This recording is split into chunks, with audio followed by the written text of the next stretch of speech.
This is one of those weeks where I've now spoken about this Parsha 4 times and written about the Parsha once. And I don't like to use the same material multiple times because A, that's not as fun for me, and B, if people are reading the same thing that I'm talking about, it then becomes repetitive. So what I'm about to teach you is something that I had never paid attention to before, and so my hope is that you also have never paid attention to this before. I knew that I wanted to talk about something that was interesting and also something that could connect us back to Israel, both for the sake of Ellie's birthday and the things that I know are important to him and his family, and also because of the world. And it's hard to speak right now about anything going on without somehow connecting it back to where many of our hearts are landing these days. Rabbi David Kasher, for many, many years, had what I would call now a blog post, but it was like a website called Parsha Nut, because if you say it in Hebrew, it's Parsha Nut, which is a play on words, a very kind of nerdy Jewish play on words. And he, for those of you who don't know who Rabbi David Kasher is a very good friend of mine. He was at Ikar for many years. He's now the director of Hadar West Coast, which, by the way, this room, when it is dedicated, will have its first Beit Midrash night with Hadar, and Rabbi Kasher will be part of that opening.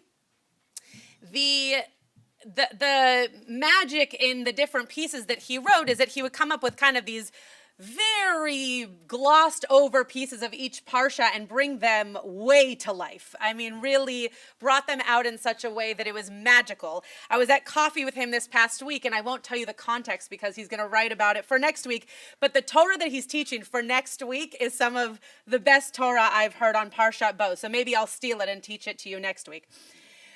There's a point at which, in the Parsha, we go from hearing of God's outstretched arm and using the strength of God's hand to just God's finger inflicting a plague on the people. I had never, ever thought about that before. There was nothing in my consciousness reading through the plagues that I thought, oh, wow, I wonder what appendage is being used for the plagues. But Rabbi Kasher brought it to light in such a way that I wanted to take you through it. So I put page numbers, didn't I? Did I put page numbers? They didn't show up. Very good. I did put page numbers on the doc. So if you're at home and watching, you do have page numbers. So that's interesting. We're on the side that says Exodus 6:6. This was going to be the first time that I ever put page numbers on a source sheet, so I was very proud of myself, but alas. There's a 2 on the bottom? Oh, that's good. Okay, well, so the 1 is just missing. All right. So we're going to read a bit further back.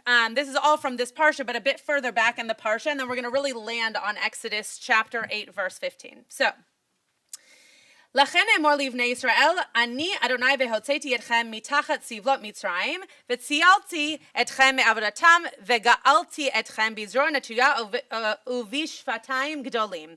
I will redeem you with an outstretched arm and through extraordinary chastisements is how they translate it. The most important part of this for our context is an outstretched arm.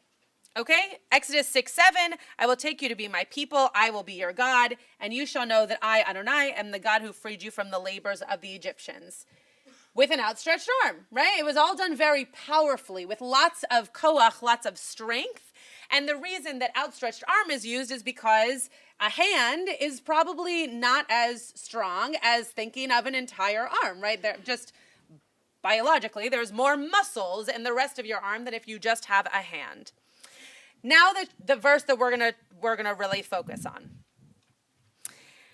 Vayamru hachartumim el paro, and the magicians said to Pharaoh, Etzba Elohim hi.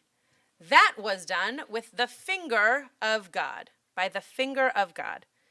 V'yechezak lev paro lo velo shama alehem, and God's heart was strengthened, and he did not hear them. Ka'asher diber Adonai, which is what God had assumed, which is what God had told them. So, Pharaoh's what? Pharaoh's heart. Yes, what did I say? God's heart. Oh, I'm a little Freudian. Pharaoh's heart became strong, And he did not hear them, which is what God had said. God had said, God's not going to listen. Pharaoh's not going to listen to you. Why is it important that we mention that it's the finger of God? This is the plague of lice, just to give you a bit of context. Why is it important that we talk about the finger of God as opposed to an outstretched arm? Thoughts? Yeah.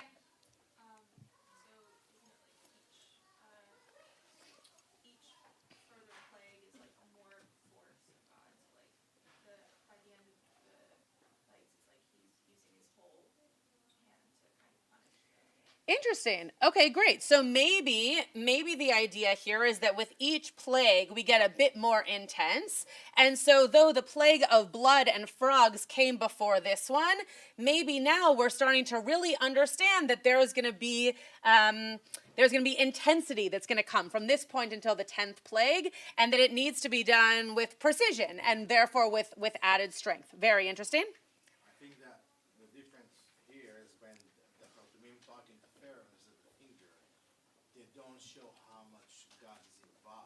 That transitions out. So great. It's just a finger, where for us is this putting the whole arm out. Like just a finger, so the commitment, how much do you involve in there? Am I like 10%, 75%? Great. So they give you like a false information of the commitment of God and delivering. Interesting. Very, very interesting. And none of the rabbis say that. So that's a very interesting take. That maybe the magicians are going back to Pharaoh and saying, don't worry. It's not going to be that bad. It's just his finger, right? It can't be his whole arm. It's just his finger. Don't worry, your pretty little head. It's going to be totally fine. It's just his finger. Yeah, Stuart. I could be way off here, but to me there's something evocative about the, God is the still small voice. The notion that that God has this tremendous power, but it is not in the classic sort of manifestation of enormity and loudness and everything. So it Great. appears to magicians, as something small. Great. So it's not that big, not that important, but that in reality we know that the God is not in the fire, that kind of thing. That there is something sublime about the power of God. Great. And the magicians can't recognize it. Great. So most of the rabbis do say that, right? That there is something about the fact that for us, God doesn't need to be seen in these big magical scenes, right? These one-act plays, right? We don't need to actually see God in the ways that we interacted with God, for example, during creation. Now we're really interested in the God that can do the little things for us, can make something happen for us that is not necessarily as big and flashy, but has real importance and let's just stick with importance. I can't think of the other word. Yeah, Michael. Well, I see this as the cartoon, the magician Yeah. in Egypt, as finally recognizing, wait a second, this is the God, the real God. Great. Because we've been able to do the rod trick, turning it into a snake. We've been able to draw blood from the Nile. We've got the frog. Yeah. But wait a second. This is just the finger of God. We're stepping back. Great. This is just the finger. I don't want to see the rest. Awesome. Great. So let's go to Rashi. I'm going to pretend like I don't see other hands. There's Rashi says exactly the same thing, right? Rashi is saying what Michael just said, which is this plague is not caused by sorcery. This isn't a plague that's caused by any kind of magic. When God uses God's outstretched arm, right, which we'll also see later on when the sea is split, that feels like magic, right? But when it's being done with precision of a finger, it's not sorcery. And Rashi is also explaining the magicians couldn't do this one. The magicians turned, if you're interested in this idea of the magicians turning the water into blood, read the Taste of Torah that I wrote this past week. The water was turned to blood by the Israelites, well, by Moshe and Aaron, and then the Egyptian magicians were able to find some water. I'm not going to give away what I wrote, and then they can turn that into blood. Also, same with the frogs. Pharaoh said, can't you guys also do that? And they said, sure. And then they brought more frogs, which is, by the way, so silly, right? Why inflict yourselves with more just to show that you're just as powerful? But again, read my Taste of Torah and you can hear what I think about that. This is what Rashi is saying is, wow, this might be the scariest because it's so precise, right? Think about an atom bomb versus a drone dropping a bomb, right? The precision, the intensity of something so small could be much scarier than something so big. Okay? So Ramban then says, they said it to minimize the situation. So that is similar to what you are getting at here, that it's the finger of God and not the hand of God. And so this is just a small thing. So that is similar to what you're getting at, though they're not necessarily doing it to kind of play Pharaoh, so to speak, which I like your interpretation better. They're doing it because they really do believe that if it's just the finger, then it might not be that big of a deal. But had they been doing it to manipulate Pharaoh into thinking everything is going to be fine, we should still try to fight back, which was your commentary, which I think is brilliant, then yeah, that would be a great tactic to be able to continue your ploy, even if you know it's just as harmful, if not more harmful. Okay, in the Talmud, in Masechet Sanhedrin, we get this what's going to feel like left field commentary on why we're talking about just the finger of God. The magician said to Pharaoh, this is the finger of God. And Rabbi Eliezer says, it's derived from here that a demon cannot create an entity smaller than the size of a barley grain. Now, you might read this and think, who cares? Right? Okay, awesome. Thanks for your note, right? Why does that matter? But what they're getting at, and this is the non-bolded part is the commentary so that we can understand what the bolded was supposed to mean. Consequently, the magicians were not capable of duplicating the plague of lice, as they realized that this was not an act of sorcery, but was performed by God. So the fact that it was so small and so precise, right? Rabbi Kasher writes in his blog that it might have been really small, but if anybody's ever either had lice or worked in an institution that has lice or had friends that have had lice or children that have had lice, it doesn't feel so small, right? It takes over your whole life. But so the plague might have felt very big, but the intricacy of the plague itself and the minute detail of creating lice in this moment needed that of the finger. So the Maharal of Prague, who writes the Gur Aryeh, says, now he's commenting, sorry, we're on the back. On page 2, I'm getting my page numbers in a little bit. On page 2, he's now commenting on this part from the Talmud, and he says, the commentary on dark forces have no power over a creature that is smaller than a barley corn. There is a wondrous reason for this. For something which is the size of a barley corn at least has some substance which the dark forces can latch onto. Right? Yes, it's small, but there's still something there, right? It's still a size. You can still see it. If you can think of barley, like, you would be able to, if I was holding it right here, you would still be able to see it. Yeah, it would be small, but you'd be able to see it. Lice is not the same way. But something which is smaller than a barley corn is nullified into the whole of the world. Which, when you read a sentence like that, you think to yourself, well, nullified means that it's not as important or less than. But then it says the whole of the world, right? If you can't see it, it might just be part of something so much bigger, right? Which we have no way of actually seeing the entirety of. This is why it is called barley. Seorah is the Hebrew for barley. From the same language for measurement, which is she'or, right? When you look in the Talmud and there's different measurements for things, that's the word that is used before it tells you an amah or a tefach, or right before it gives you a qualification of measurement, it tells you that it's going to be a certain kind of measurement. And for those of you who speak Hebrew, you see the connection. There's just a hey, right? That's the only thing that's different between the idea of barley and the idea of the word measurement, meaning that they do have something, for the size is measurable. but less than that becomes unmeasurable. And since it has no measurement, it just merges into the world.